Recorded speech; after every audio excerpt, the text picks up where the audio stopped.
continuidade do texto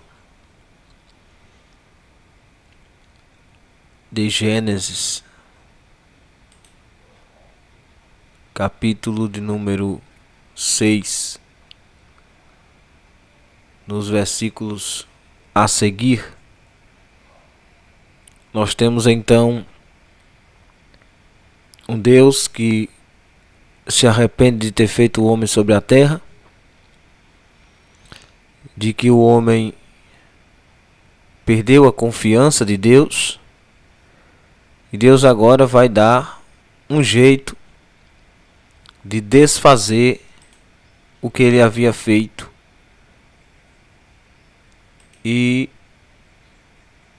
nós observamos, por exemplo,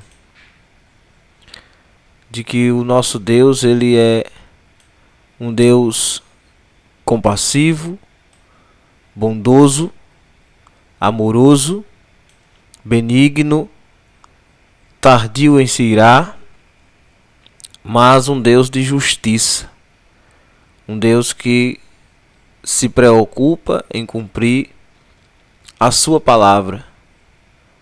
Quando a Adão e Eva, Deus diz que eles morreriam, realmente eles morreram. Quando Deus disse a Noé que somente seria salvo os que estivessem na arca, então Deus vai lá e cumpre isto. Quando Deus decide velar pelo seu nome e aparece a Moisés dizendo: eu sou o que sou, e aparece a Isaías dizendo: fora de mim não há outro, ele decide, por sua vez, lançar fora do paraíso todos aqueles que desobedecem a sua palavra, ou todos aqueles que querem se parecer como Deus. Então, fica aqui o nosso aprendizado de que todos aqueles que se levantam contra Deus, não só em desobediência à sua palavra, mas que querem fazer mau uso dela ou distorção da palavra, esses recebem o castigo divino. Porque Deus não se deixa escarnecer. E quando ele faz uma promessa, ele cumpre. Ainda que aqueles que estão com ele não percebam isto, mas Deus está cumprindo suas promessas no decorrer do tempo. E se tratando de promessa de Deus, ela não pode ser quebrada pelo próprio Deus. O único modo de Deus quebrar a sua promessa é se o homem não se colocar na posição para recebê-la. Aí aparece a palavra arrepender-se. Quer dizer, frustrou-se Deus com a confiança que deu àquela pessoa.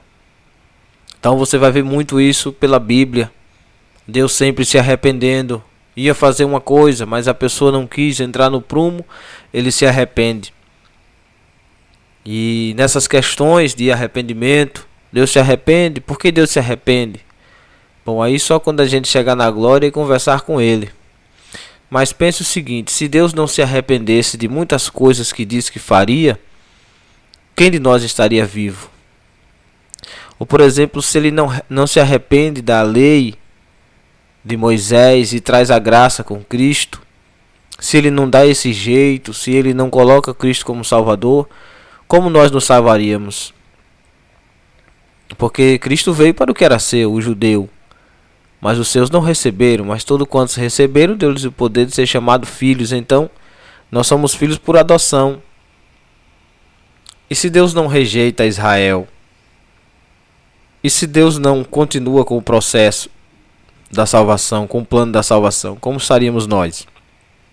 Então esse atributo de arrepender-se é justamente uma parte da misericórdia de Deus, da bondade de Deus. Porque se nós olharmos, por exemplo, ele não se arrependesse das coisas más que fosse fazer, como ele diz em Jeremias 29, mas se arrependesse das coisas boas, então quando ele nos desse uma promessa, ele reteria aquela promessa, porque nós falhamos. Mas mesmo assim, ele vela com sua palavra, diz em Jeremias 1, para cumprir a sua palavra. Quer dizer, nunca será quebrado pela parte de Deus.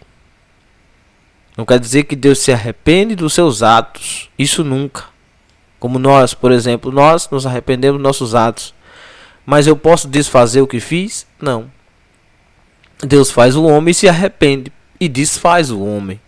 Por quê? Porque somente Deus tem esse atributo de fazer e desfazer alguma coisa. Se eu pecar contra um dos irmãos, depois eu posso me arrepender. Mas desfazer o que foi feito, jamais. Não tem como eu retirar uma palavra que eu disse. Não tem como eu voltar no tempo. Não tem como eu aniquilar aquele momento. Não tem como. Deus pode, por quê? Porque o Deus é onipresente, onisciente e onipotente. Ele faz uma coisa e depois desfaz aquela coisa. Eu não posso desfazer, porque o controle está na mão de Deus. Então você percebe no capítulo 6 do livro do Gênesis que aconteceu que, como os homens começaram a multiplicar-se sobre a terra, lhe nasceram filhos e filhas. Os filhos de Deus viram que as filhas dos homens eram formosas, tomaram para si mulheres, de todas escolheram. E aí disse Deus: o meu espírito não contenderá para sempre com o homem, porque também ele é carne, porque os seus dias serão 120. Então Deus agora limita a ação do homem sobre a terra, limita o tempo para que o homem tenha menos tempo de pecar e mais tempo de se arrepender, né? Mas infelizmente o homem continua errando, pecando e sem arrependimento, sem a busca do perdão divino. E começa a crescer-se os gigantes na terra, como eu já expliquei, para que Deus, querendo cortar a linhagem de Caim, dos homens pecaminosos, sem a graça de Deus, Deus faz com que gere mutações genéticas no corpo daquele povo, para que as mães não dê cria aos filhos, mas mesmo assim eles se adaptam, eles têm o consentimento de um gigante ter relações sexuais com pessoas comuns, normais, na sua anatomia corporal. E os homens vão dando sempre um jeito de desobedecer a voz, a palavra de Deus, fazendo para si leis. Versículo 5 diz que viu o Senhor que a maldade do homem se multiplicara sobre a terra, e toda a imaginação dos pensamentos do seu coração era só má continuamente.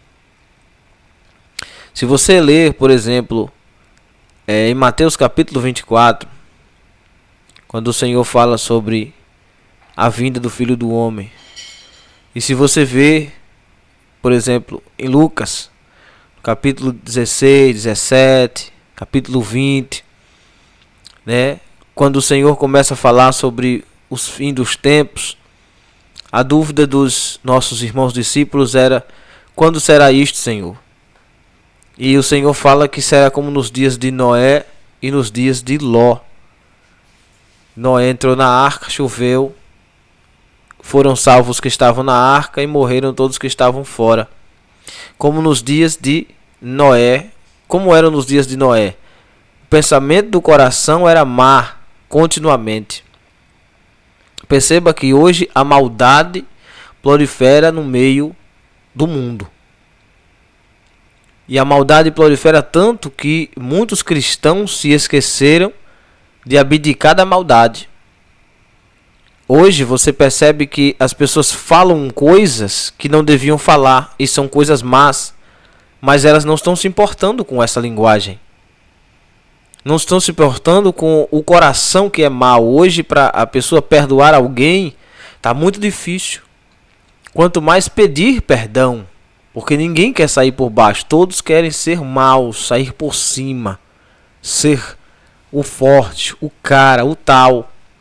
Você percebe maldades nas pessoas, no modo de cumprimentar, no modo de falar. Nas pregações você percebe a maldade por trás, quando querem jogar um irmão contra o outro. Olha, todos te odeiam, ninguém gosta de você, ninguém quer ver o seu bem, todo mundo tem inveja de você. E na verdade não é assim. Esse processo satânico que tem se colocado no mundo para que a gente comece a se odiar, isso é a maldade. E a maldade vem continuamente. Você vê maldade nas leis, liberação do aborto, liberação dos crimes, redução de pena,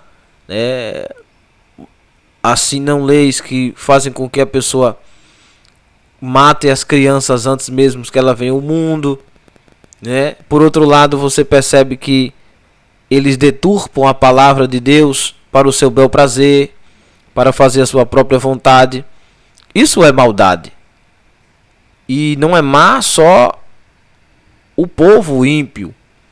O povo de Deus, cada dia que passa, está se tornando mal também. Estão se tornando tão maus que as pessoas têm a coragem de subir ao púlpito para pregar mentiras e enganos, doutrinas de demônios, ensinamentos deturpados da palavra do Senhor, de que Deus nos quer a si mesmo, de que Deus nos ama assim, de que Deus nos perdoa, de que Deus jamais vai ofender ninguém. Isso é o que? Isso é maldade. A maldade disfarçada de bondade. Isso é maldade. Isso não é coisa boa. Então, quando você observa, os irmãos observam, por exemplo, que no livro do Apocalipse as pessoas estarão tão más, mas tão más que seguirão os conselhos de demônios, seguirão os conselhos de falso profeta, seguirão os conselhos da besta. Chega um período tão deturpado da história da humanidade que Deus soltará o diabo, que fica preso por 1000 anos. Depois do milênio, Deus solta o diabo. E as pessoas, ao invés de seguir a Cristo, o Cristo que eles vão ver fisicamente, eles preferem seguir ao diabo. No Brasil, este ano, teve a primeira marcha para Exu do mundo. Quando você viu isso, irmão? O que Exu traz de bem? Nada. Sacrifícios físicos, sacrifícios mentais, sacrifício corporal, porque as pessoas, para servirem a ele, têm que mudar de natureza. O homem não é mais homem, a mulher não é mais mulher, tem que abdicar de toda a sua vida. Muitos deles têm bruxarias tão fortes que envolvem sacrifícios humanos. Essa é a maldade do mundo. Hoje tem a igreja de Satanás.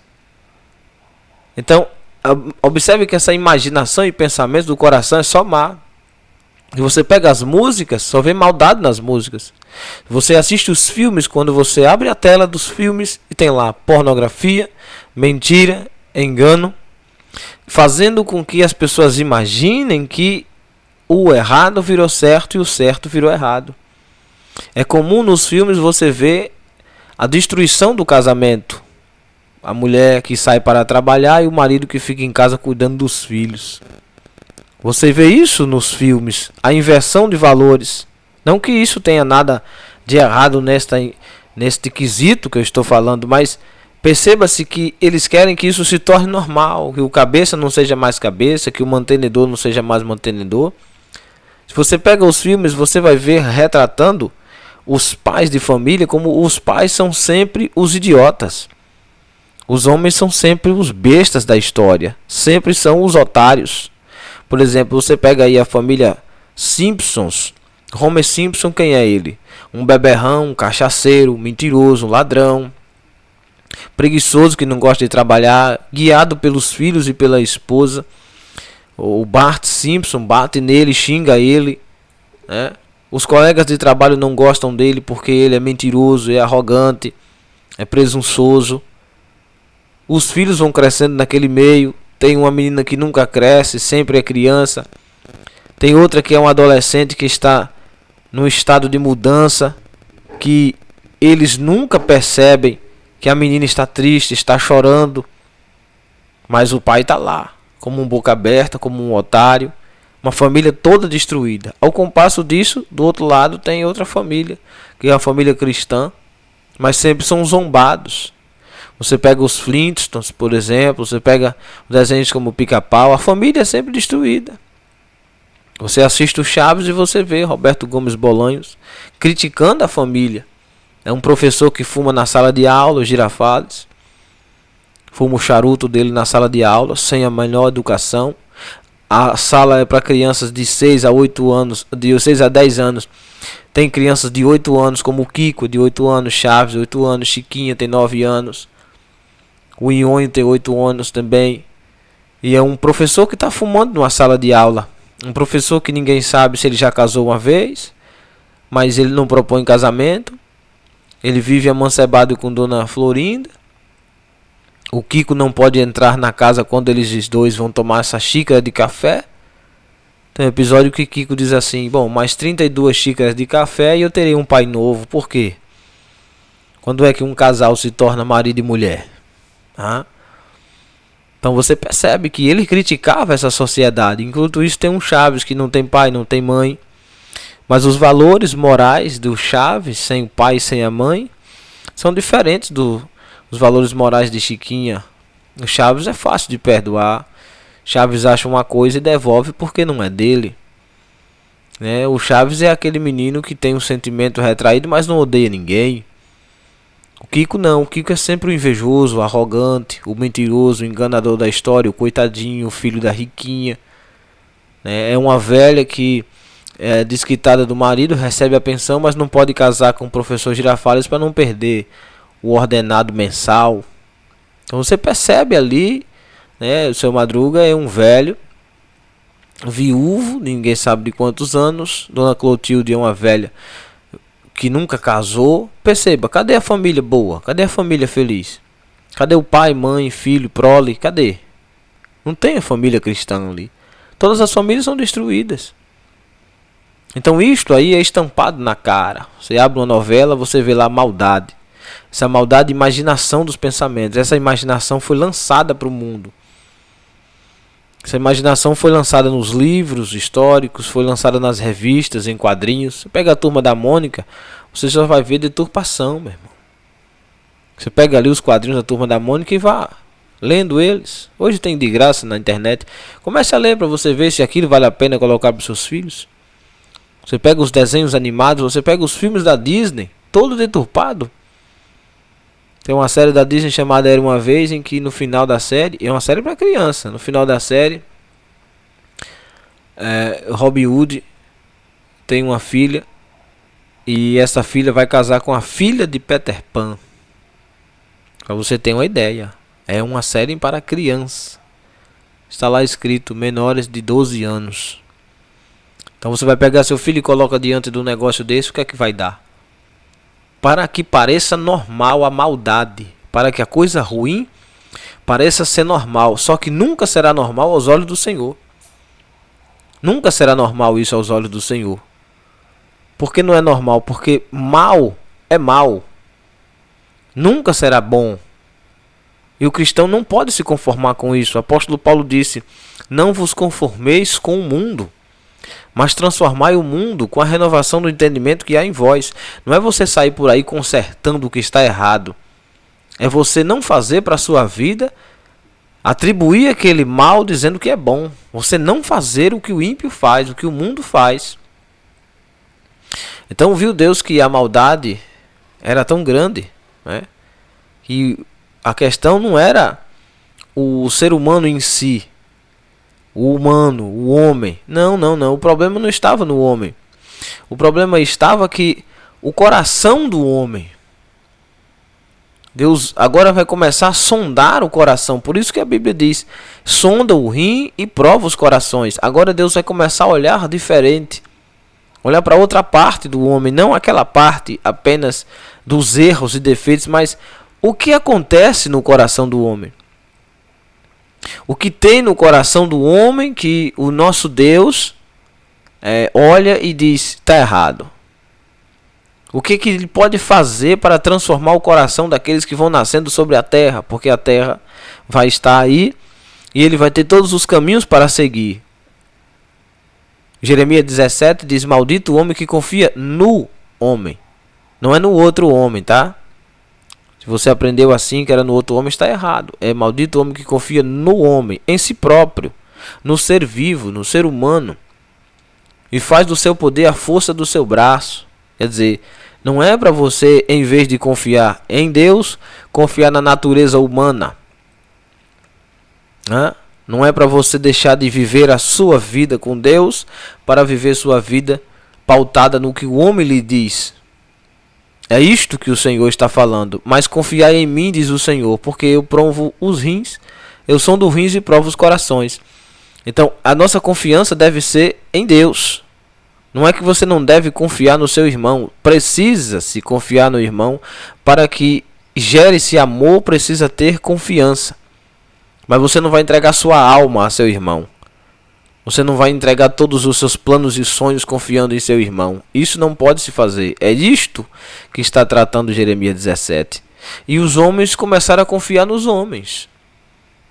Os homens não estavam mais confiando em Deus. E agora? Os homens já não lembravam mais do Senhor. Aí acontece que toda regra sempre tem uma exceção. Sempre tem alguém ali que agrada a Deus. Por isso que quando se está pregando não pode se dizer nós ou vocês. Não. Precisa se separar, isolar para quem que você está pregando. Você está pregando para um corrupto? Pronto. Você tem que direcionar. Você corrupto. Tem que fazer isso, isso e isso.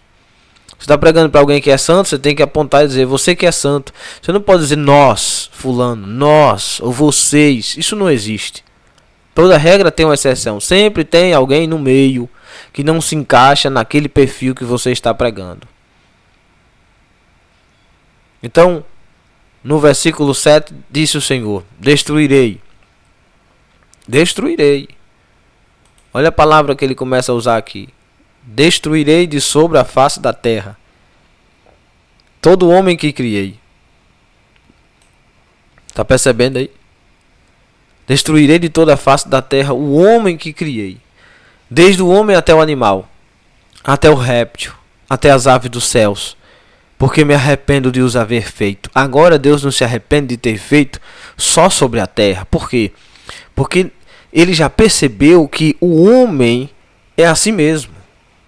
Que este ser que ele criou para adorá-lo tem um modelo que todos os que nascerem vão nascer propícios da mesma forma. Por quê? Porque foi lhe dado uma tricotomia, corpo, alma e espírito. É diferente de todos os outros seres vivos. É diferente de todos os outros seres que estão nos céus, que não são tricotômicos. Mas nós, pela tricotomia, nós temos 3 tendências à queda. A primeira tendência à queda é no corpo. Tudo que nós vemos, nós imitamos e a nossa carne acha boa. A segunda é na alma.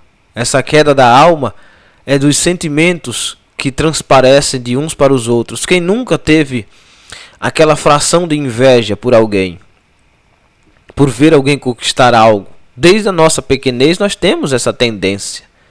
Mas o que deve se fazer é repreender essa tendência e viver sua vida em prol da chamada que Deus tem. É assim que se faz. Quando você, por exemplo, observa uma pessoa que é invejosa de coração, é porque ela nunca repreendeu aquele sentimento que está exposto na humanidade. Deve-se fazer isso, deve-se repreender todos os nossos impulsos que vêm pela alma. Porque, olha, observamos pela Bíblia que a alma é um dos pontos de acesso aos sentimentos, né? É por ali que começa a entrada, né? Então, esta alma sou eu, desde o dia que eu nasci até agora, sou eu. Eu estou compondo a minha alma. Eu me tornei alma vivente, pronto, eu vivo, porque Deus me trouxe aqui. Bom, mas quem faz as escolhas é Deus? Nem sempre. Deus faz escolhas e me aponta, diz, olha, escolha o bem. Em Deuteronômio 28, Deus diz, olha, eis que ponho diante de ti o bem e o mal, a bênção e a maldição. O bem para que viva, o mal para que morra. Mas eu vos aconselho que escolhais o quê? O bem. Então, na alma, eu tenho o poder de formar a minha alma e escolher o que é bom, o que presta e o que não presta. Tá certo?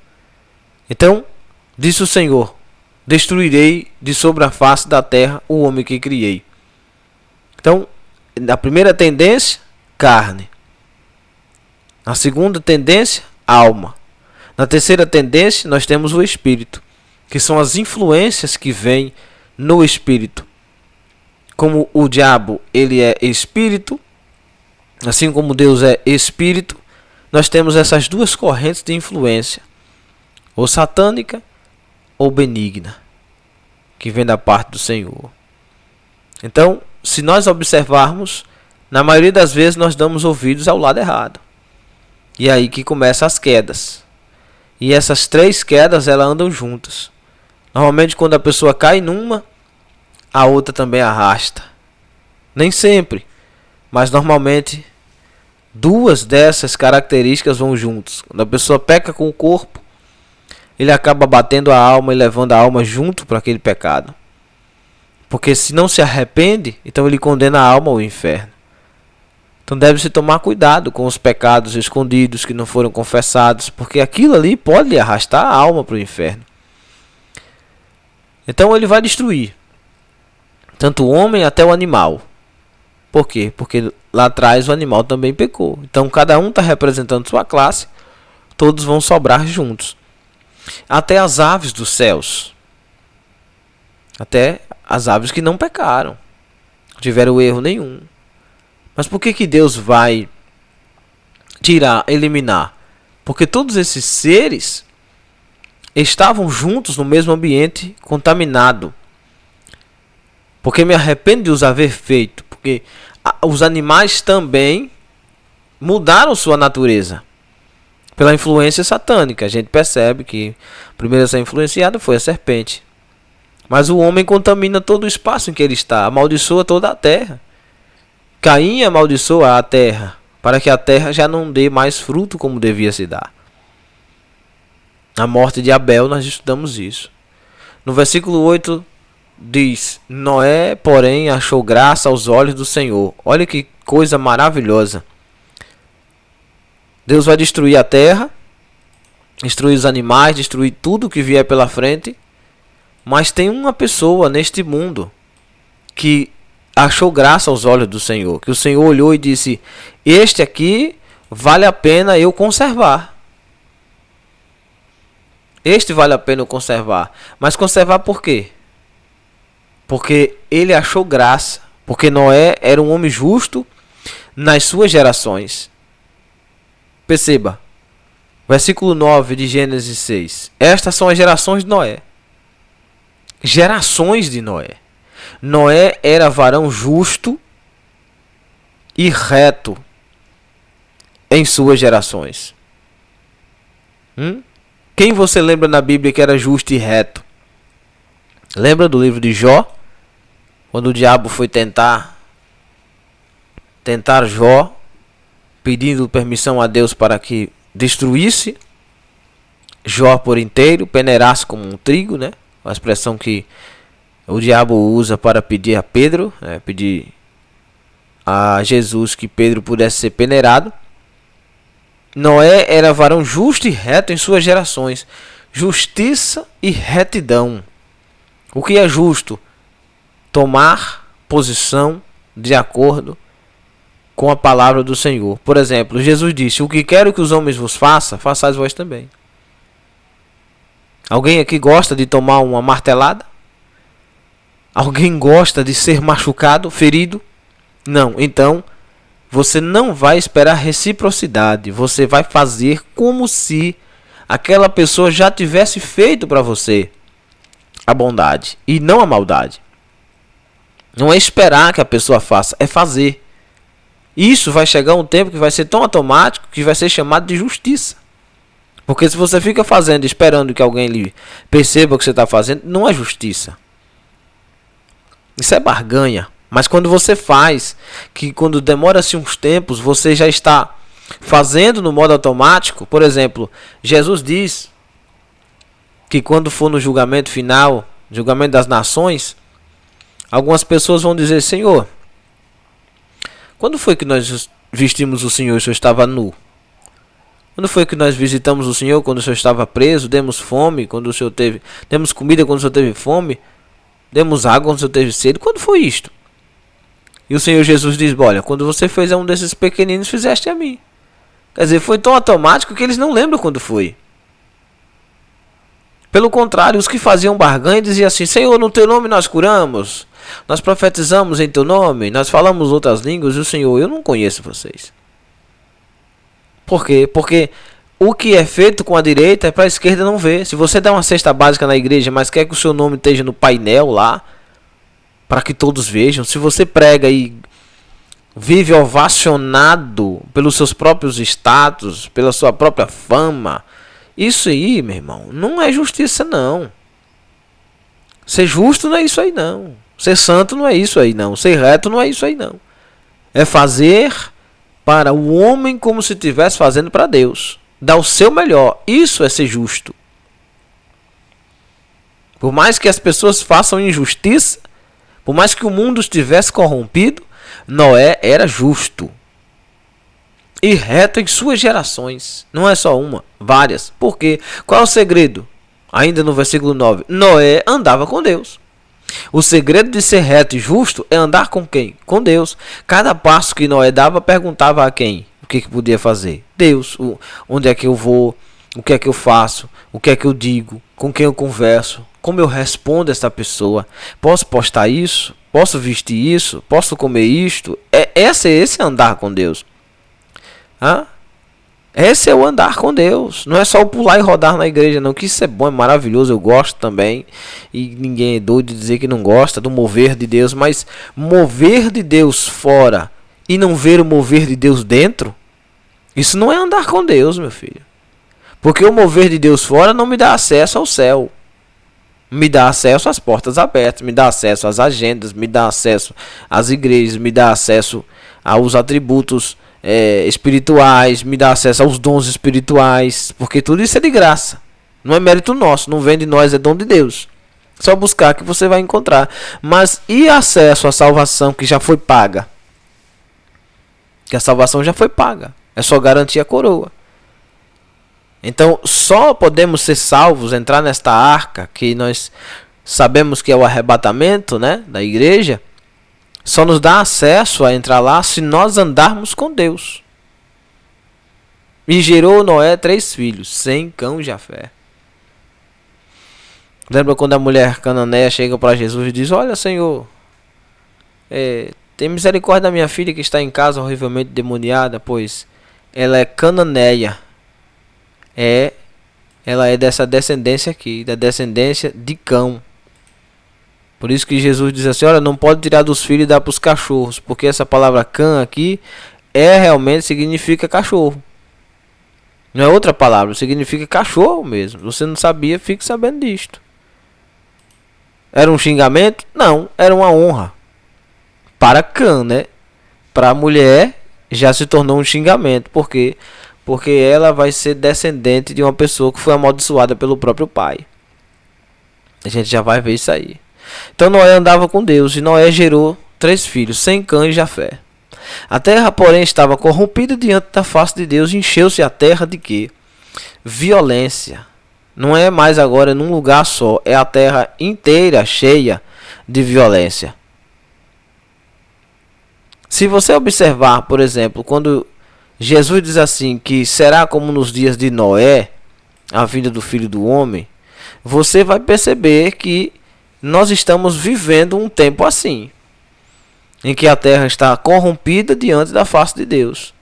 Ninguém lembra mais de Deus. Até fingir ser de Deus, as pessoas fingem hoje. Não é que as pessoas têm ausência de Deus. Não. A pregação sobre Deus é tão grande que deveria-se todos se arrepender dos seus pecados. Mas não. Rejeitam Deus. Né? Rejeitam Deus. E a rejeição a Deus, não andar com Ele, faz com que a terra esteja cheia de violência. Encheu-se a terra de violência. Por um lado tem um homem sofrendo para andar com Deus. Por outro tem uma terra inteira cheia de violência. Imagine viver num mundo deste, irmão. Lembra que não tinha polícia, não tinha delegacia. Os homens faziam o que queriam, era torto e a direito. Para que alguém sobrevivesse, realmente teria que andar com Deus. Versículo 12 diz: E viu Deus a terra. Percebeu? Deus agora colocou todos num lugar só. Não está olhando só para o varão Noé, ou só para tal geração, só para tal família. Viu Deus a terra. E eis que estava corrompida, porque toda a carne havia corrompido o seu caminho sobre a terra. Toda a carne. Quando nascia-se a criança, lembre, durava muito tempo, agora Deus limita para 120. No nascimento, no nascituro, assim que nasce, já vai se pegando os caminhos dos velhos pais e deturpando o seu caminho, desviando-se de Deus, desviando-se do reino, desviando-se do Todo-Poderoso, esquecendo-se de Deus, esquecendo-se da história linda e maravilhosa que Deus estava escrevendo para o homem. Então eles se corrompem. E Deus viu tudo isto. Deus observou. Para você acha que Deus não está vendo tudo isso? Deus está vendo, irmão. Deus está olhando para a terra, procurando os justos. Tem um salmo que diz isto, que os seus olhos do Senhor estão sobre todos os justos da terra. No outro salmo diz que Deus está olhando para a terra procurando um justo. No outro salmo diz que ele está contemplando tanto os bons quanto os maus. Quer dizer, nada fica impune aos olhos do Senhor. Pode ir fazendo o que for, mas Deus está vendo. Você acha que Deus não está vendo a corrupção na política, a corrupção na igreja? Você acha que essa corrupção não tem o dedo satânico por aí? Tem. Mas muito tem mais do ser humano que decidiu se corromper, se entregar. Corromper é isso, é misturar-se com o podre. Olha que coisa tremenda, né? Forte, né? Chega a ser uma coisa de doer na alma. Misturar-se com o que é podre. Isso é corromper. Você pega lá uma fruta que é boa e você joga num cesto cheio de frutas podres. Qual é a tendência maior? Ela limpar as outras ou também apodrecer? Lógico que é apodrecer junto. Então o que é que nós temos que fazer? Ser sal. O sal não vai apodrecer nada, nem vai deixar ser apodrecido. Ser luz, nem a luz vai se misturar com as trevas, nem as trevas vai conseguir chegar perto da luz. Pronto. Por isso que Jesus disse: vós sois o sal da terra e a luz do mundo. E Noé é o sal da terra ali. A terra, porém, estava corrompida diante da face de Deus. E viu Deus a terra que estava corrompida. Quer dizer, não é só a terra que está se corrompendo. Deus também está acompanhando os passos dela, observando o que vai fazer com ela, com a corrupção. E tanto os animais também se corromperam. Por que os animais se corromperam? A violência se encheu no meio dos homens. Os animais também receberam essa descarga espiritual caída da herança de Adão, de Caim, no corpo. E começou a se corromper, se destruir. Os animais sentem ódio o tempo todo. Você percebe, né? Você compra um pinche desse aí, você solta, ele só sabe latir e fazer raiva o tempo todo. Os animais vivem com ódio, né? O simples animal que você encontra aí na natureza, os animais estão cheios de ódio. Ah não, mano, tem aqueles animais que a gente cria em casa, domésticos, né? Os domésticos, né? Então, pegue sua mochila e vá para uma mata, para você ver o que acontece com os animais. Eles não vão comer o ser humano. Eles nem todos são carnívoros, mas eles vão matar. Você entra no habitat natural do animal, ele vai matar você. Porque isso é a herança caída, a violência. Versículo 12 de Gênesis 6. E viu Deus a terra, e eis que estava corrompida, porque toda a carne havia corrompido o seu caminho sobre a terra. Aí lança-se o versículo número 13. Então disse Deus a Noé. Quem era Noé? O cara que andava com Deus. O fim de toda a carne é vindo perante a minha face. Perceba. O povo todo está achando que Deus não está vendo. Estão achando que Deus não está acompanhando, pensando que Deus não está do lado. Mas aí o que é que Deus diz? Diante da minha face, eu estou vendo o fim deles, eu já estou vendo o fim deles. Porque o fim de toda a carne é vindo perante a minha face, porque a terra está cheia de violência. E eis que os desfarei com a terra. A terra foi contaminada, os animais foram contaminados, o homem foi contaminado. Então Deus vai desfazer tudo isto. Mas o versículo 14, ele dá a oportunidade para que Noé entenda que a corrupção que Deus está falando não é dos pecados que se arrependem, como todo homem peca e se arrepende e muda de vida e não peca mais. Não. Ele está falando da corrupção, o pecado deliberado, aquele pecado que é feito pelo homem sem arrependimento algum e sem lembrar que existe um Deus que cobra tudo. É aí que entra a questão de Noé ser justo. Não diz aqui que Noé nunca pecou, mas diz que Noé era justo nas suas gerações. Que ele era um homem diferenciado, porque ele andava com Deus. O fato de você andar com Deus já lhe dá uma motivação a mais para manter-se firme e não pecar. Por quê? Porque Deus está do seu lado. Deus está do seu lado. Deus está contigo. E esse Deus estar conosco agora faz com que nós andemos com Ele. Cada passo que nós demos seja direcionados por Ele. E o que é que diz o versículo 14?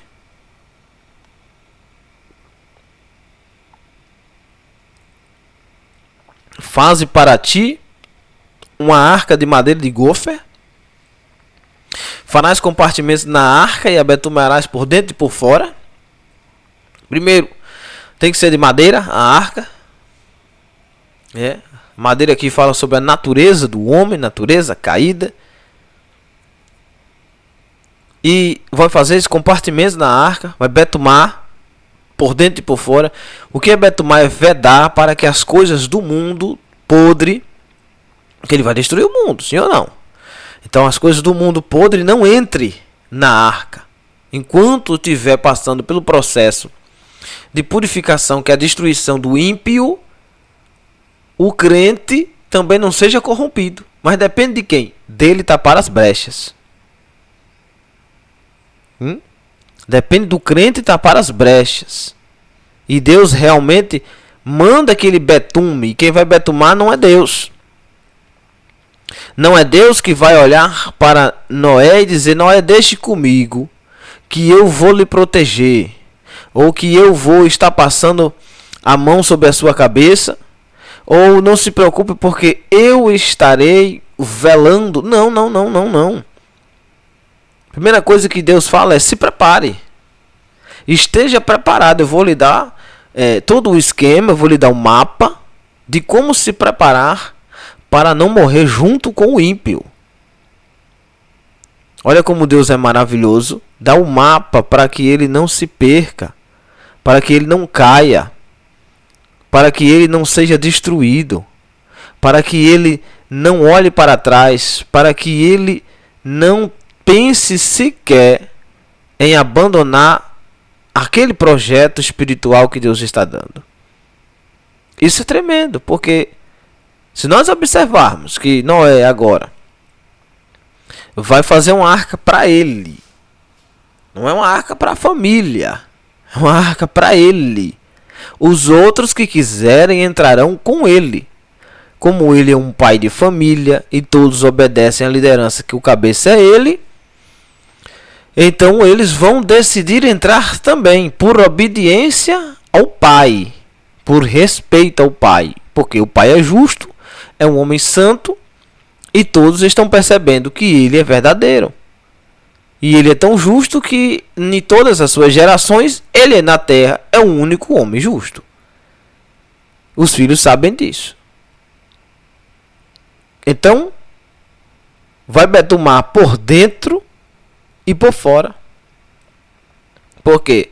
Para que as coisas más não entrem na arca e para que as coisas boas não saiam da arca. para que o crente nem seja contaminado com as coisas do mundo, no processo de purificação de salvação, nem que nós saiamos da presença para ir no mundo buscar qualquer coisa, ou jogar fora, ou perder alguma coisa. Olha como o nosso Deus é tremendo. Você observa, por exemplo, o versículo número 15 e diz: e desta maneira farás 3 côvados, o comprimento 300 côvados o comprimento da arca, e 50 côvados a sua largura, e 30 côvados a sua altura. Era uma embarcação assombrosa. E farás na arca uma janela de 1 côvado, e acabarás em cima, e a porta da arca porás ao lado, e far-lhe-ás andares baixos, segundos e terceiro. Quer dizer, a arca é feita em 3 andares. A arca tem uma porta do lado, né?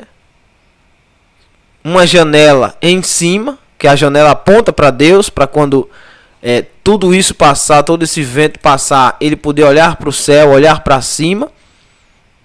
Aí você vê uma alusão ao Salmo 121, quando o salmista diz assim: eu levo os meus olhos para os montes, de onde me virá o socorro? Os montes ficam em cima, apontando para a brecha espiritual que Deus dá para todos se salvarem. Você vê isso em Marcos capítulo número 2, quando Jesus chega na casa para pregar e as pessoas se acumulam tanto que não tem lugares na porta, não tem lugares nas janelas. Percebeu? Nem na porta, nem nas janelas tem espaço para o paralítico entrar. Mas ele vem trazido por 4 e abre-se o que? Em cima? Uma brecha. Acima de quem? Onde Jesus está. Quando o paralítico está descendo, Jesus diz: filho, seus pecados estão perdoados. Quer dizer, esta brecha que olha para cima fala sobre a salvação. Essa brecha que aponta para o alto. Por que não aponta para a direita nem para a esquerda? Porque direita e esquerda só tem mundo. Direita e esquerda ainda é terra. Mas olhando para cima já dá um sinal de elevação, de mudança. Por que você acha que sempre quando Jesus ia orar ia para o monte? Abraão foi ao monte. O sacrifício era no monte. Moisés estava no monte. Passa 40 dias com Deus no monte. Monte de Sião, Monte Carmelo, um monte de Deus. Por que Elias sobe ao monte fugindo de Jezabel? Porque este monte é o espaço entre a terra e o céu. É onde Deus encontra a criatura. Por isso que esse simbolismo do monte é muito maravilhoso, porque é ali onde nós apontamos e dizemos: estou mais longe da terra e mais perto de Deus. Então essa janela que aponta para cima, isso é maravilhoso, porque já é Deus lhe dando um refúgio, uma brecha. Você vai olhar para um lado, só vai ter água. Você vai olhar para o outro, só vai ter água. Mas perceba, há uma janela em cima. E a janela vai estar betumada, é lógico, com certeza, vai estar vedada. Mas a água não vai chegar lá em cima. Você percebe isso no Isaías 41. Isaías 40, Isaías 41, Isaías 43. Quando passares pelas águas, elas não te submergirão. Não vão lhe matar afogado, mas você vai passar por elas. Quando Pedro está afogando, que ele olha para um lado e olha para o outro, e não olha para frente, para cima, para Deus, para Cristo, ele quase morre afogado. E Jesus pega ele pela mão, pela destra, levanta ele, coloca ele dentro do barco e diz: homem de pequena fé. Por quê? Porque não era para ele olhar para os lados, era para olhar para cima, para frente. Por isso que Deus não deixa espaço para Noé olhar para os lados, mas para olhar para cima. Espero que você esteja entendendo. Porque eis que trago o dilúvio de água sobre a terra, para desfazer toda a carne em que há espírito de vida debaixo dos céus. Tudo que há na terra expirará. Lembra no jardim, no início? A palavra parece inspirar, soprar dentro. E o homem tornou-se alma vivente. E Deus soprou nas suas narinas, inspirou. e ele tornou-se alma vivente. Agora Deus diz, vai expirar. Eu vou retirar o fôlego de todas as almas. E olha o arrependimento de Deus. Fez e agora ele desfaz. Ele pode fazer isso. Eu não. Então agora os homens vão expirar. Bom. Mas contigo estabelecerei o meu pacto. Olha que coisa maravilhosa. Com ele, com Noé. Não diz que com todos. Não. Com Noé. Com você eu vou estabelecer o meu concerto. Eu vou estabelecer o meu pacto. Pacto pode ser concerto, pode ser testamento, sabe? Aliança. Dá no mesmo. Não vai mudar nada não. Se tiver na sua Bíblia assim, pode ir acompanhando, não turbe seu coração não. Mas contigo estabelecerei o meu pacto. O primeiro pacto depois da queda está aqui. Entre Deus e o homem.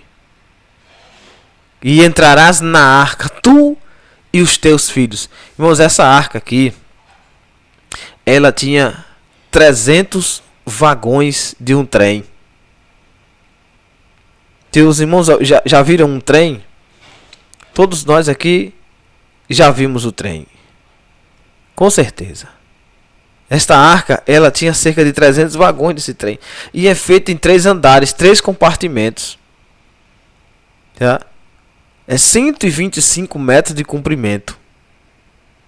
28 metros de largura. E 23 metros de altura. Você já viu um prédio com 20 metros de altura? A altura que ele é? Imagine você ter 125 metros de comprimento, 28 metros de largura. É muita coisa.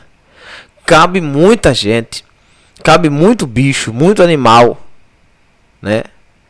Se você, por exemplo, tiver a oportunidade de ir no Rio de Janeiro, você vai ver que lá tem um museu onde tem a réplica da arca.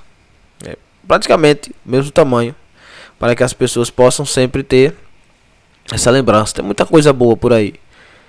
Você pode dar uma pesquisada na internet, você vai ver também. Pesquise num site oficial, não pesquise nesses sites estranhos que você vê por aí não. Tem o site da Globo, por exemplo, Época, Época Negócios, você vai achar lá certinho, perfeito. Então Deus diz, vou destruir todos, menos tu e todos os que entrarem contigo. Aí, qual é o pacto que Deus faz? É com a família.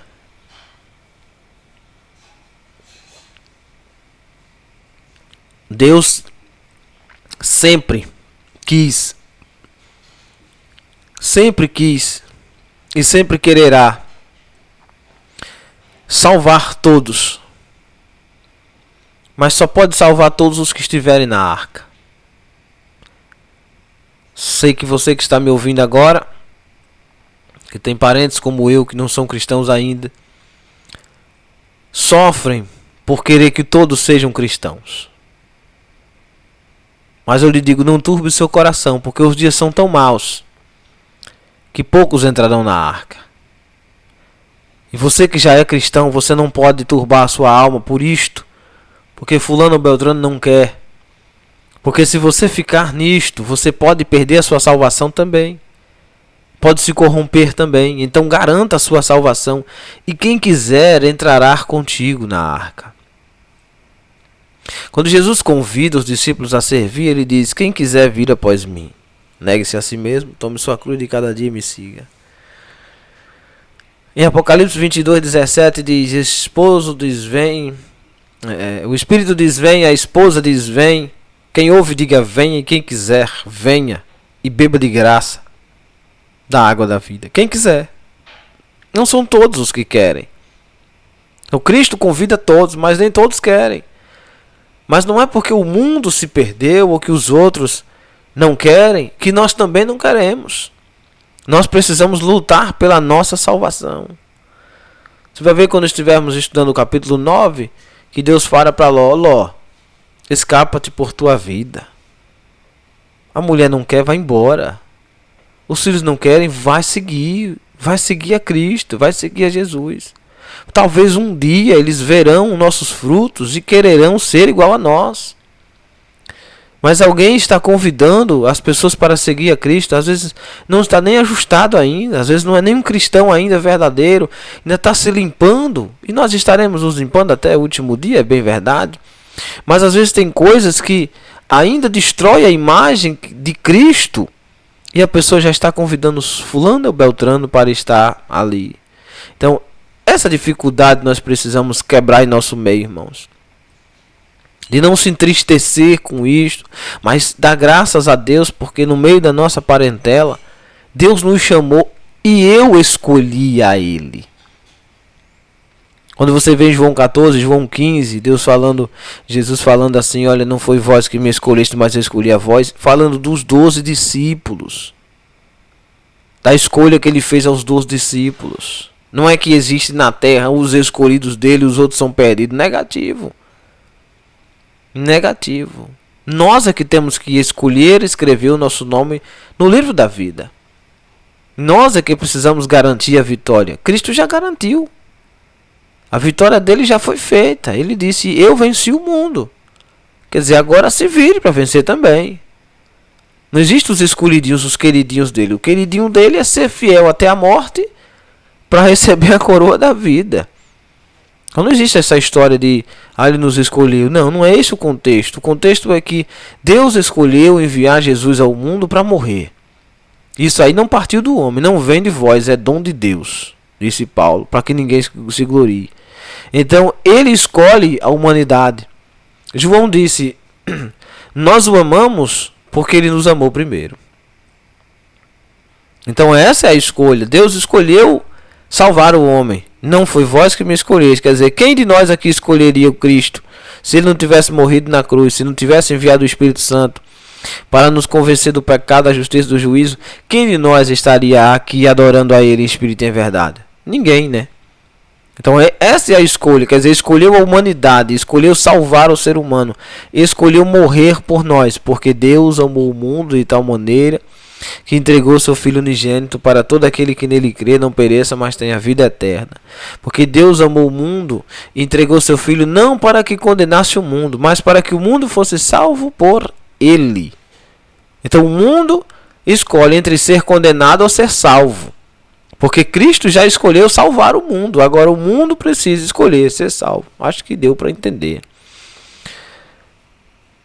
Então ele promete que vai destruir toda a humanidade, com exceção dos que estiverem na arca. Versículo 18 de Gênesis 6. Mas contigo estabelecerei o meu concerto ou pacto. Entrarás na arca, tu e os teus filhos, e a tua mulher, e as mulheres dos teus filhos contigo.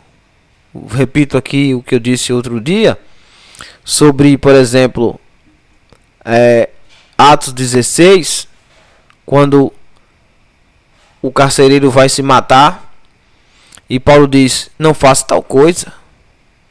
Por que você vai fazer isso? Não se mata, nós estamos todo mundo aqui. Mas já que vocês estão aqui, então me diga, o que é que eu faço para me salvar? Aí ele diz, crede no Senhor Jesus, serás salvo. Ponto e vírgula. Tu e tua casa.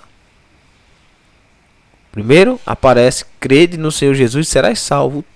Você. Se você crer no Senhor Jesus, será salvo.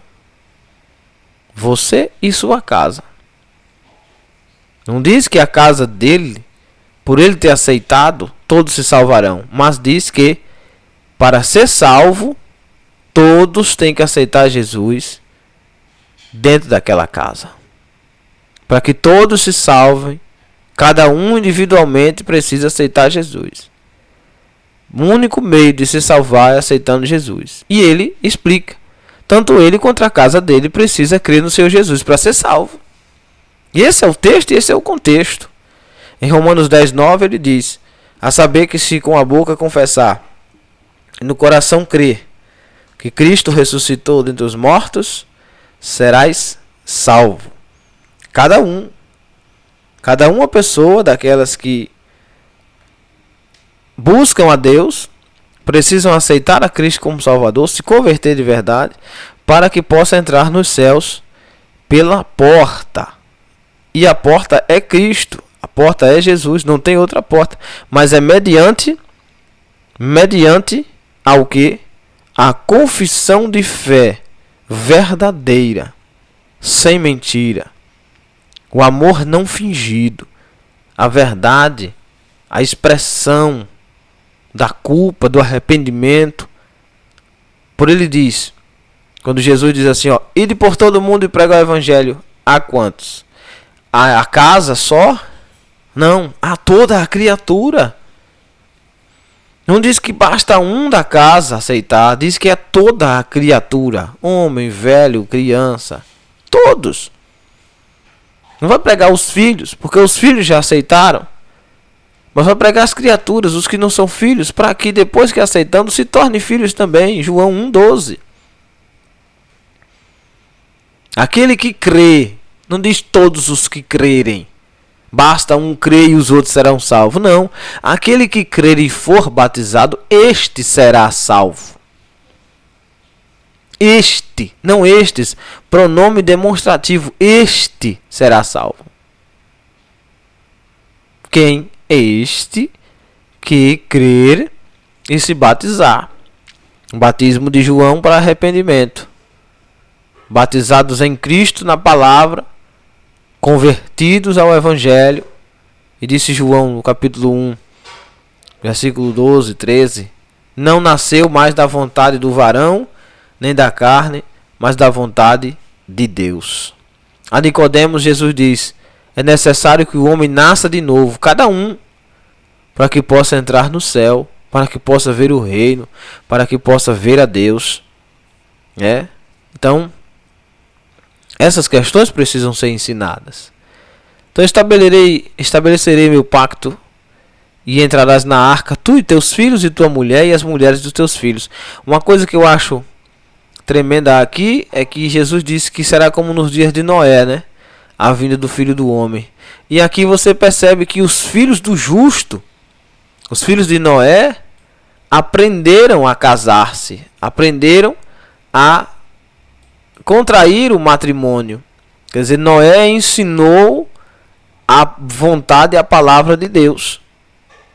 Noé ensina, né, os seus filhos a casarem.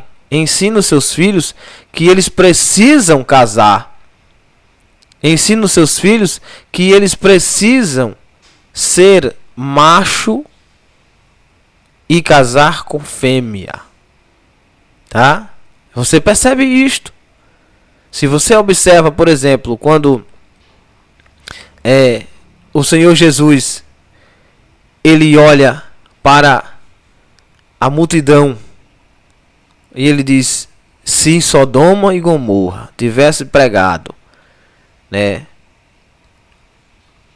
como aqui vocês hoje veem, que vocês tivessem, se em Sodoma e Gomorra visse tantos sinais quanto viram aqui, eles se converteriam.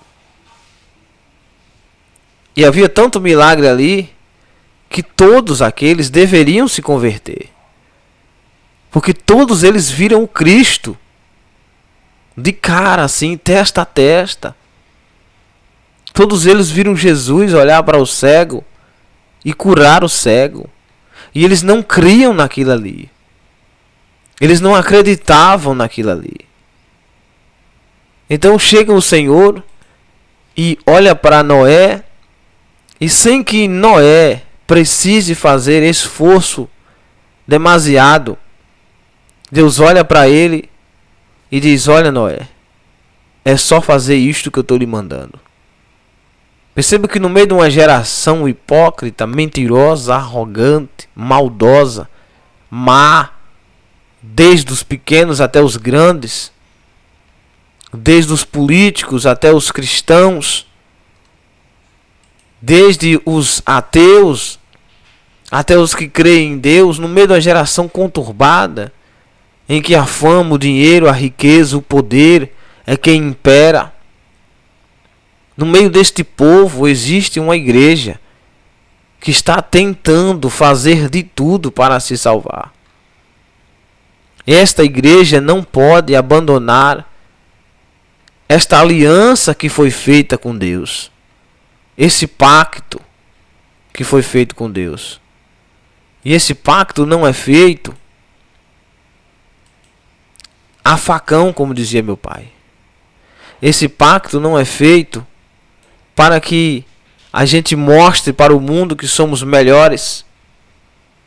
Esse pacto não é feito para que amanhã a gente venha quebrá-lo. Não, não, não. É um concerto feito para a vida inteira.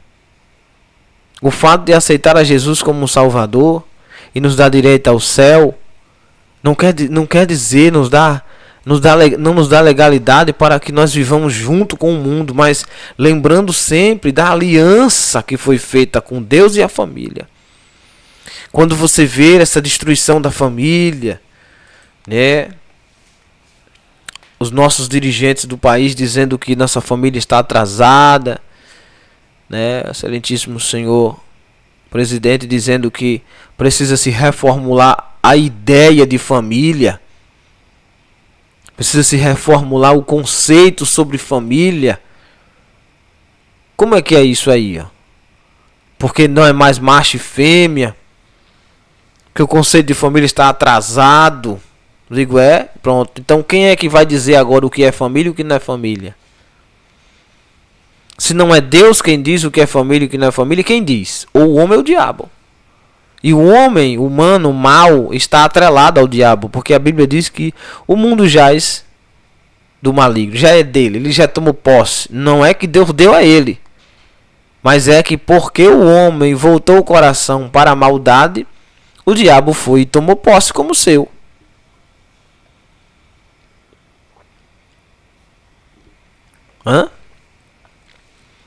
E você percebe por aqui, quando um cristão ele não sabe em quem votar, não sabe em quem abraçar os seus parâmetros da fé. Você percebe a corrupção da humanidade quando uma pessoa vende seu voto por um saco de cimento, por R$50, faz boca de urna. Ele não está preocupado com o futuro dele. Bom, mas Deus deixou as autoridades na terra para governar. Eles não vão morrer. Você nunca vai achar um político que esteja lá em cima, um presidente, que ele seja bonzinho. Você sabe que a corrupção tomou conta de tudo isto. Querendo ou não, são todos corruptos já por entrar ali, por estar naquele ambiente. Então o que deve se fazer? Deve-se pensar nos princípios de Deus. Quais são os princípios de Deus? O que mais chega perto dos princípios de Deus? É isto aqui? Então se aponta assim. Não, esse aqui representa a palavra, esse aqui não representa. Nenhum deles representa Deus. Nenhum deles são representantes de Deus mais. Mas tem-se aquele lado que ainda aponta um ponto ou outro que chega mais perto da palavra de Deus. É por aí que o cristão deve ir, porque isso é justiça. Como disse o apóstolo Paulo, analisai toda a profecia, retendo o que é bom. Mas como que um cristão, servo de Deus, sabe que a família precisa estar na arca, e ele vai apontar lá e dizer, o cara que libera maconha me representa. E depois ele vai para a igreja pedir oração pelos filhos que são viciados na maconha, que ele voltou para que viesse ao mundo. Como é que você vai votar em alguém que quer acabar com os centros de recuperações de drogados, sendo que eles são um amparo muito grande na hora da aflição das mães de família? Tudo isso é deturpação da ideia do que é família. Os projetos de lei que são feitos para que abrace o casamento homoafetivo. Os projetos de lei que são feitos para que as crianças com 7 anos de idade possam mudar de sexo. Não é só a ideia de alguém dizer. É que tudo isso já está implícito nas leis do país. E como é que a gente vive nesse meio aí? Lutando para ser justo e santo. Como é que nós somos justos? Nos separando de tudo isto. Não entrando neste meio. Não nos corrompendo também. Né? Então tu e teus filhos, tua mulher e a mulher dos teus filhos entram contigo. Havia uma aliança. Havia um compromisso dos filhos de Noé com o casamento, coisa que hoje em dia é bem difícil. E que de tudo o que vive, de toda a carne, 2 de cada espécie meterás na arca. Eu achei interessante essa palavra meterás, porque os animais não vão entrar por conta própria. Eles não vão querer entrar. Perceba que a natureza é tão ruim que ele vai ter que domar os animais. Não é assim, chamou os animais. Você vê aqueles desenhos estranhos, mentirosos. Você vê aquelas, por exemplo, aquelas figuras, aqueles filmes, os animais entrando de 2 em 2 como se nada tivesse acontecido, como se os animais pensassem ou quisessem, ou fossem ali, sei lá, por hipnose, hipnotizados por um convite de Deus. Não, meterás na arca. Às vezes se vire, pegue 2 de cada espécie, force eles a entrar. Tanto que tem os compartimentos, quer dizer, os cercados, as baias de cada animal, irmão. Tem que aprender a ler o texto e esquecer as imagens que você assiste. Para os conservares vivos contigo, macho e fêmea serão. Os animais também deverão ser macho e fêmea. Bom, não, mas Deus apoia isso, Deus apoia aquilo, Deus ama tudo. Beleza. Então pegue só macho, coloque na arca e veja o que é que vai dar daqui a alguns anos. Se nascerá filhos, eles terão relações entre eles. Carnal, sexual. Que não existe relação homossexual, não existe. Só existe relação sexual, sexos opostos que se atraem. Isto é relações sexuais. Mas você pega um monte de bicho, bota na arca, tudo macho, vai dar o quê? Vão morrer macho. Pega eles, colocam fêmea. Por mais que eles pensem ser outra coisa, não vai dar certo. Por mais que eles imaginem ser outra coisa, não vai parir nunca. Por isso que Deus manda colocar de 2 em 2, que era para que dê segmento. Né? E você vê que a corrupção é tão grande que você vai ver muitos animais aí com a natureza caída, e para saciar aquela vontade sexual ele vai olhar para outro animal do mesmo sexo e vai estar lá aliciando, tentando fazer a mesma coisa como se fosse numa fêmea, e não vai acontecer a mesma coisa que acontece com a fêmea. Né? Por exemplo, você pega 2 cachorros, você sabe que o cachorro tem que fazer o cruzamento, né? Ficar de costas um para o outro para que haja aquela relação, o encontro. Eles se conjuntam, se agrupam e passam o dia, às vezes 2 dias ali grudados um no outro. Eu digo sim, pega 2 machos e tenta fazer isso, vê o que é que dá. Não vai dar, né? Porque não tem como casar. Por isso que chama de casal, não une, não casa, não junta. Leia Romanos capítulo 1 e você vai ver que Deus abandonou as pessoas que têm o prazer afetivo no mesmo sexo. Abandonou as suas paixões infames. Você quer fazer, faça do jeito que vocês quiserem. Bom, mas um dia haverá o julgamento e saberá que está erradíssimo.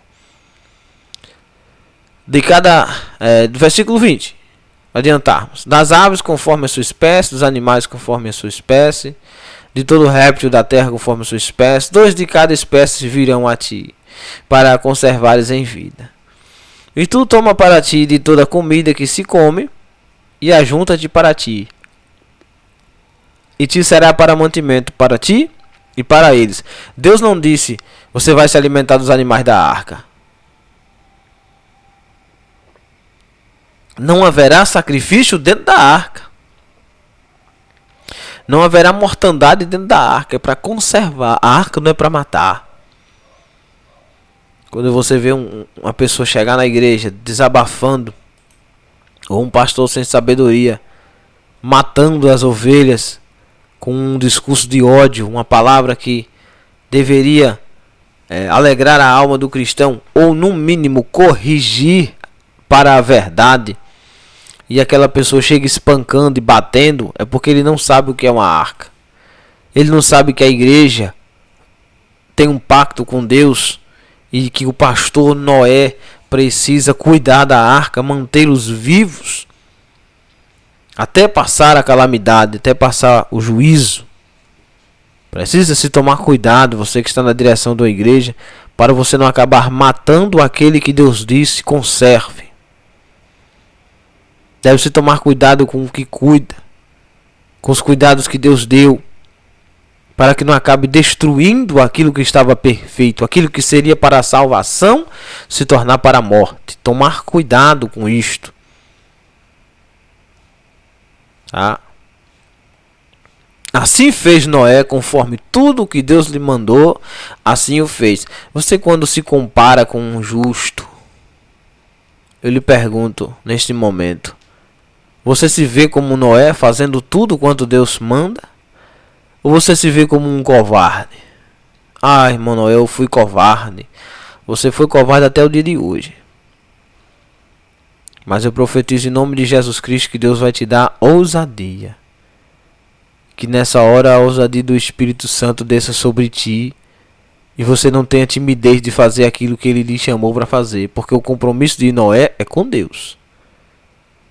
O compromisso de Noé é com Deus. É com o pacto que Deus fez com ele. O seu compromisso é com Deus. Você parou de pregar, de cantar, por causa disso, daquilo. Não vá por aí não. Vá até Deus.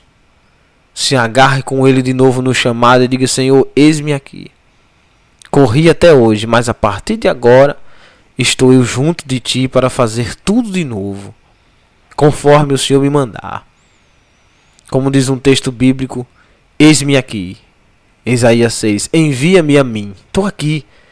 Não importa o que diga, o que pense, o que ache. Não. Eu quero fazer para o Senhor. É para o Senhor? É. Pronto. A responsabilidade é minha? É. Deixa comigo. Deixa que eu faço. Deus está contando com os justos desse tempo para betumar a arca, irmão. Deus nunca contou com um covarde. Deus nunca contou com pessoas que retrocedessem no meio da caminhada. Até aqueles covardes dos 300, Deus usa eles quando vão chegando em casa, para que pudesse destruir aquele povo maldoso. Até o covarde tem o seu dia de coragem, irmão. Mas às vezes os cristãos estão tão afetados por essa maldade que vem pelo mundo, que se esquece de fazer a vontade de Deus. Eu não estou lhe falando aqui sobre você subir e descer com a mala na mão de igreja em igreja. Não estou falando sobre isso. Estou lhe falando de pequenas coisas que Deus manda nos fazer para ganharmos a casa, ganharmos a família, ganharmos a nossa salvação. E às vezes nós ficamos procrastinando, deixando para amanhã, deixando para depois. Quando Deus termina de fazer a planta, dizer assim, Noé já está fazendo. E ele passa 100 anos fazendo aquilo ali. Os cristãos que nós vemos hoje, com 2 anos já não são mais crentes.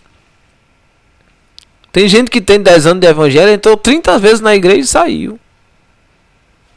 Que justiça é essa, irmão? E se Jesus volta na hora que tu tá lá dando esse passeio pelo mundo? Tu acha que Deus tem um culpado por inocente? Então tem que ter consistência. Começar um projeto com Deus é ir até o final com Ele. É não se importar com o que vão dizer, o que vão pensar. Tu acha que não zombaram de Noé, não, é?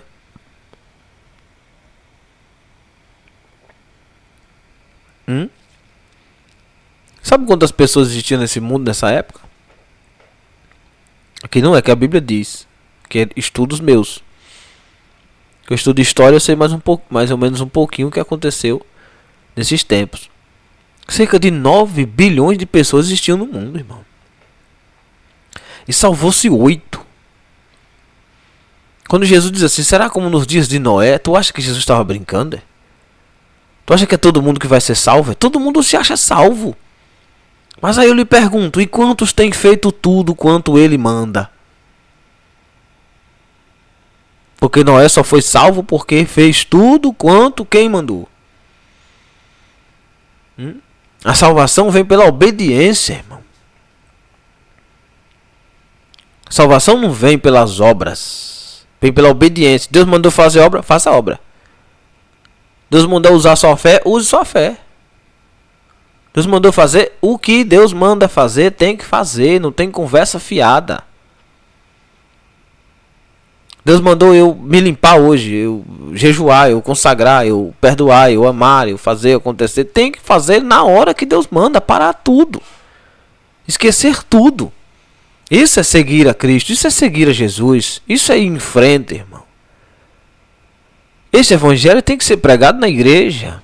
Você que está escutando este áudio ou assistindo nesta hora, tem por obrigação de explicar isto, de ensinar isto na sua pregação. Você que é professor de escola dominical, você que é dirigente de alguma igreja, tem por obrigação de ensinar o povo que se não fizer tudo quanto Deus lhe manda, ninguém chega no céu. Hebreus 12:14 diz: segui, pois, a paz com todos e a santificação, sem a qual ninguém verá o Senhor. O que é a santificação? Fazer o que Deus manda. No Salmo de número 1, explica-se que o cristão bem-aventurado, o servo de Deus, o varão, a varoa, ele não pode sentar, se deter, nem andar no caminho de pecadores e de ímpios. Mas ele tem o seu prazer na lei do Senhor e nela medita de dia e de noite. O que é isto? Procurando fazer o que Deus manda. Pois ele será como a árvore plantada junto a ribeiro. Ele não é ainda, mas ele estudando a palavra de Deus, ele meditando, ele será como a árvore plantada junto a ribeiro. Mas vem só da meditação? Não é a meditação no sentido de ficar o tempo todo lendo a Bíblia e não aplicar, não. Essa meditação aqui é a aplicação da palavra de Deus conforme você aprendeu. Quer a prova disso? Josué 1. No capítulo 1 de Josué, Moisés, meu servo é morto, agora você levanta e passa o povo esse Jordão aí, se vire, mas eu vou lhe dar um mapa. O mapa é esse: não se aparte do livro desta lei e nele medita de dia e de noite, para que não te desvies nem para a direita nem para a esquerda, e te vá bem em todos os teus caminhos, e tudo que você fizer prospere, porque assim como eu fui com Moisés, serei contigo. Por quê? Porque Moisés fez tudo que Deus mandou. No dia que Moisés desobedeceu, não entrou na terra prometida. Então, meu irmão, só tem um segredo: obedecer. Em João capítulo 11, quando Jesus está ali orando por os discípulos, ele aponta para o céu e ele diz: Senhor, vai ressuscitar Lázaro, né? Ele diz: Senhor, eu estou orando para que eles creiam que o Senhor me enviou. Não estou orando porque o Senhor vai ressuscitar Lázaro, não. Porque eu bem sei que o Senhor sempre me escuta. Por quê? Porque eu faço a sua vontade. Fazer a vontade do Senhor para Jesus era de suma importância. Era a única coisa que ele veio fazer. Quando perguntaram para ele: que sinal nos dá que tu és o Cristo? Ele diz: eu não estou aqui para fazer sinal para você. Eu estou aqui para obedecer a voz de quem me mandou. E aquele que me mandou é maior do que eu, me mandou fazer isto. E todas as palavras que eu digo foi o Pai que me mandou falar assim. Reclame com ele. Quando João está pregando para o povo que está na beira do Jordão, João vem e diz assim: olha, eu não sou Cristo, eu não sou Elias, eu não sou profeta, não me considero ninguém. Eu sou apenas aquele que Isaías profetizou e disse: ó, obedeça o que eu vou dizer. Voz do que clama no deserto. João não é a voz que clama. João é a voz daquele que clama no deserto. O que é para ele fazer? Aplanar as veredas. Sabe o que é isso? Abrir caminho, limpar o mato, aplanar as veredas, endireitar o caminho, luz torto, apontar para o torto e dizer: está errado, não é assim. Abrir o caminho para o Senhor. E ele diz: olha, eu estou obedecendo, eu estou fazendo isso aqui, mas vem alguém depois de mim que é maior do que eu. Eu obedeço a ele, mas eu não sou o Cristo é ele. Eu não sou digno de desatar a sandália dos seus pés. João nem sabe quem é Jesus. Mas por obediência à palavra de Deus e pela profecia de Isaías, quando ele se encaixa, quando ele percebe que está falando dele, o que é que João faz? João obedece, sem querer mérito, sem ser aplaudido, sem se preocupar com o que os fariseus vão dizer. João vai lá e simplesmente obedece. Na parábola dos talentos, que não são 10, são muitos mais talentos, mas na parábola dos talentos, o primeiro cidadão recebe 10, granjeia, tome 20. Outro recebe 5, granjeia 10. Quando o Senhor chega para cobrar, tem um que enterrou o talento. E aí o que é que o Senhor diz para ele? Por que você enterrou? Ele, não, eu enterrei. Olha que situação. Eu enterrei porque eu fiquei com medo. Porque o Senhor é tão duro, tão justo, tão reto, que o Senhor colhe onde não semeou. Né? O Senhor colhe onde não semeou. Aí eu fiquei com medo e enterrei o talento. Porque vai que eu não consigo ganhar e perco. E o Senhor disse, mas tu é um servo mau e infiel. Porque você me desobedeceu. Porque o que eu mandei foi você granjear. Não foi você enterrar. Você não pôde colocar nem no banco. Você não teve a capacidade de pensar em colocar nem no banco. Você é um mau e infiel servo. Agora me dê esse talento, que eu vou dar àquele que tem 20. Por que isto? Jesus explica. Porque aquele que mais for dado, mais é cobrado. E aquele que não tem, até o que não tem, será tirado. Por quê? Porque recebeu de Deus, mas não obedece a palavra. Em João 14, João 15, Jesus diz, olha, se vocês fossem meus discípulos, obedeciam a minha palavra. Vocês dizem ser discípulos de Abraão. Abraão falou de mim, vocês querem me matar? Aí disseram, não disse que ele tem demônio, que é samaritano? Tá louco? Jesus diz, bom, eu venho da parte de Deus, eu sou enviado por Deus, mas vocês não me recebem, ainda querem me matar. E eu sou um endemoniado? Vocês fossem meus discípulos, obedeciam. Porque dizem, Senhor, Senhor, eu te amo, e não obedecem os meus mandamentos? E aí, irmão? Não tem para onde fugir, tem que obedecer, irmão.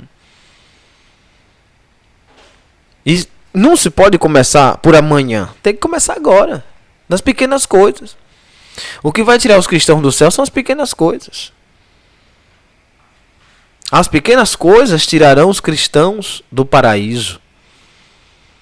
Talvez você ache que são as grandes coisas, são as pequenas. Vou lhe dar um texto para você entender melhor essa questão. Para que você não pense assim, ah, irmão Noel, o senhor está falando aí, mas não é fácil a pessoa obedecer. Não é mesmo. Se fosse fácil, todo mundo faria. É tão difícil, mas tão difícil, que poucos são os que encontram o caminho da salvação. Jesus disse que a porta é tão estreita que poucos são os que a encontram. Poucos são os que a encontram. Eu vou dar um texto aqui de Lucas 6:48 para você meditar na sua casa. E eu vou lhe explicar esse texto aqui para você ter uma ideia do que é a obediência. Normalmente, quando as pessoas citam esse texto, as pessoas se esquecem de que o que Jesus está ensinando aos discípulos ali é para ser praticado assim que escuta a palavra. Não é para deixar para depois. É assim que escuta a palavra. Você escutou a palavra? Escutou. Foi na doutrina? Foi. Na escola bíblica? Foi. Você já pega seu caderninho e já faz anotando, já sai anotando. Eu tenho que fazer isto. Eu tenho que fazer aquilo. Eu tenho que fazer isso, eu tenho que fazer aquilo. Não é fulano se encaixa nesse perfil, Beltrano que não veio hoje se encaixa nisso aqui. Não. Não é fulano nem Beltrano. Sou eu e é você.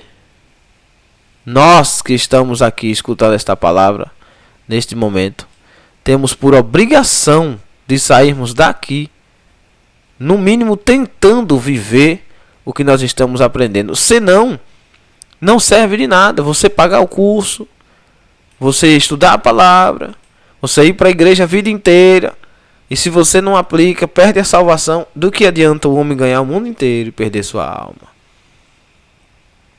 Não adianta nada, né?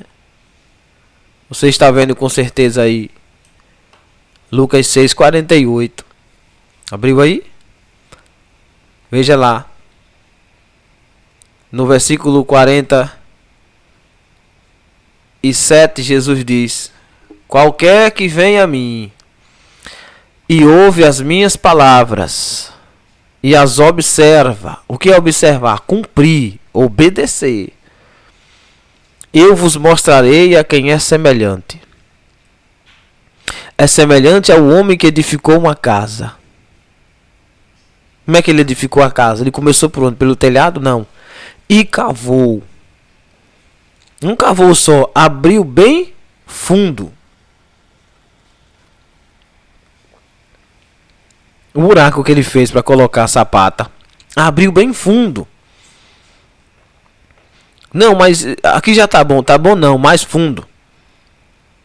Quem diz o tamanho da sapata é o pedreiro. É 80 por 80? É, tem que ser 80 por 80. É 1 metro por 1 metro, então vamos cavar 1 metro por 1 metro. Cavou bem fundo. E abriu bem fundo e pôs os alicerces sobre a rocha. Por quê? Por que ele está cavando mais fundo? Porque ele não quer colocar a casa naquele terreno de barro. Ele quer achar mais embaixo, naquele buraco que ele está fazendo, ele quer achar um lugar mais sólido. E ele vai achar a rocha. Que a rocha é Cristo. Qual a questão aqui? É que os alicerces dele estão fincados na rocha. Aí terminou a casa, terminou.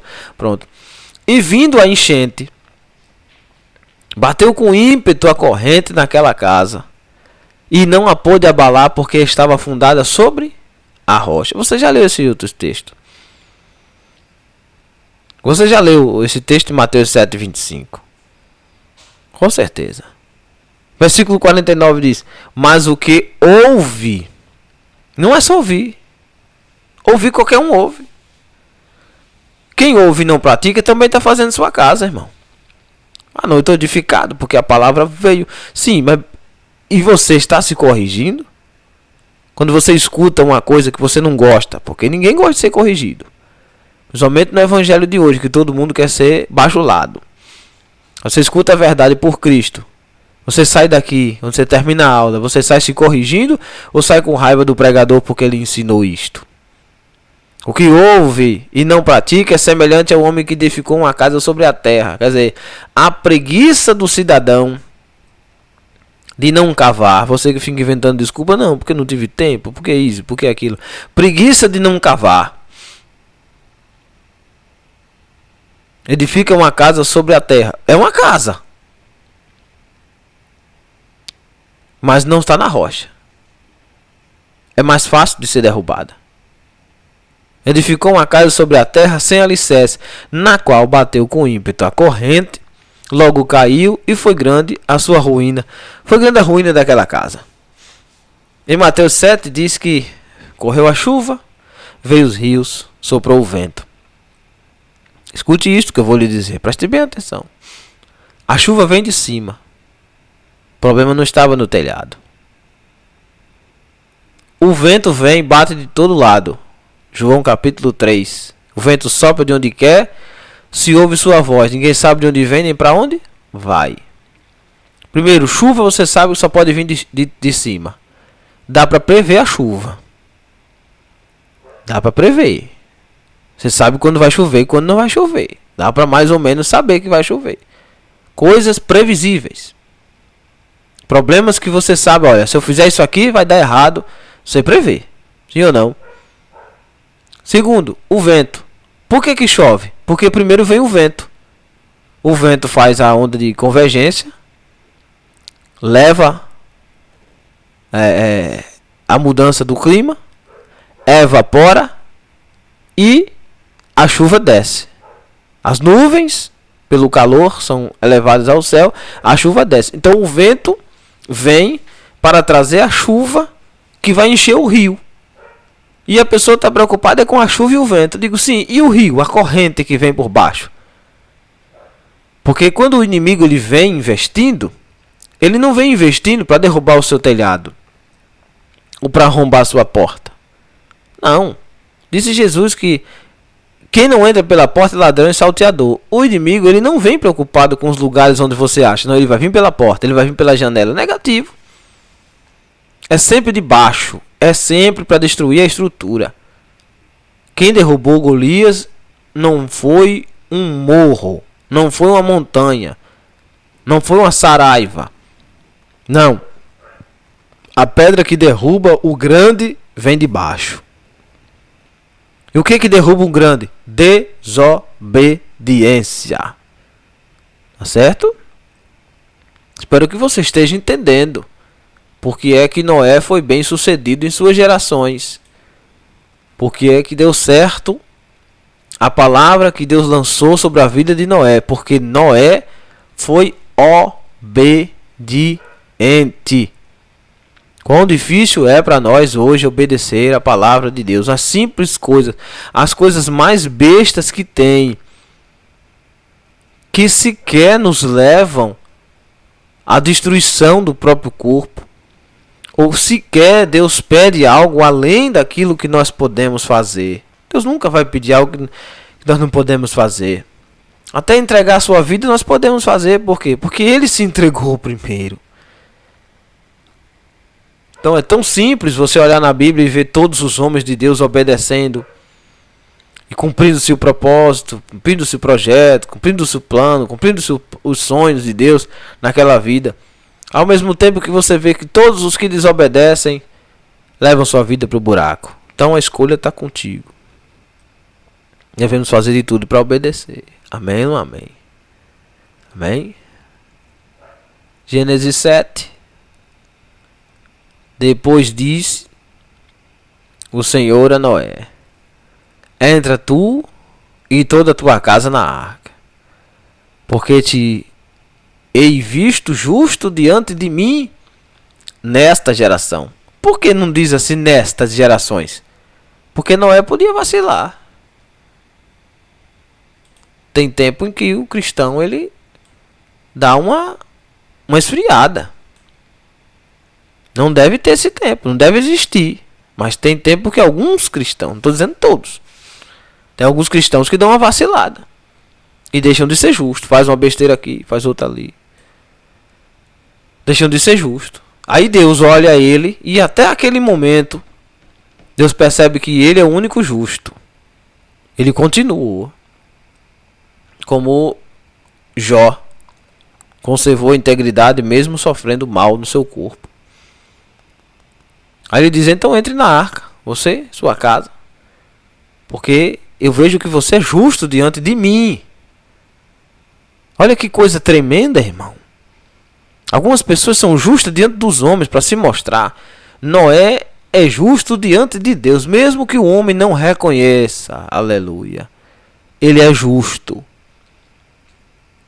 Mesmo que as pessoas digam que nada, isso aí é mentira, ele não faz isso não, ele não é isso tudo não, quer ser o melhor, quer ser o santo, quer ser isso, quer ser aquilo, pronto. Deus está vendo, meu filho. E pelo fruto conhecereis a árvore. Com o tempo, as pessoas vão ter que reconhecer e vão dizer: é verdade, realmente fulano de tal é justo mesmo. Porque para passar por isto e continuar sendo firme, tem que ser justo. Santo Agostinho dizia uma frase interessante: a verdade é filha do tempo. Não é à toa que foi considerado um santo da Igreja Católica, né? Uma frase dessa só pode ter vindo de alguém inspirado por Deus. Com o tempo vai passando, a gente vai descobrindo a verdade. É assim mesmo. O que é que diz o versículo 2?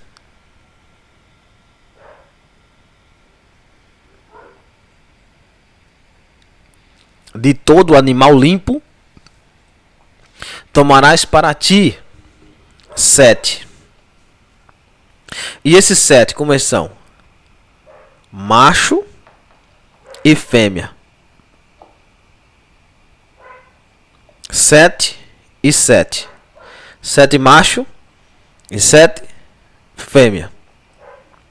Mas dos animais que não são limpos, apenas 2. Um macho e uma fêmea. Deus começa a separar aqui os animais que são limpos e os que são imundos. Os imundos já são cortados aqui, né? Os limpos são conservados. Lhe diz alguma coisa isso? Só pode entrar na arca? Lhe diz alguma coisa, não diz? Também das aves do céu 7 e 7. Macho e fêmea. Para se conservar em vida a semente sobre a face da terra. Você sabe que os animais, eles têm esse poder, né? Por exemplo, você está aqui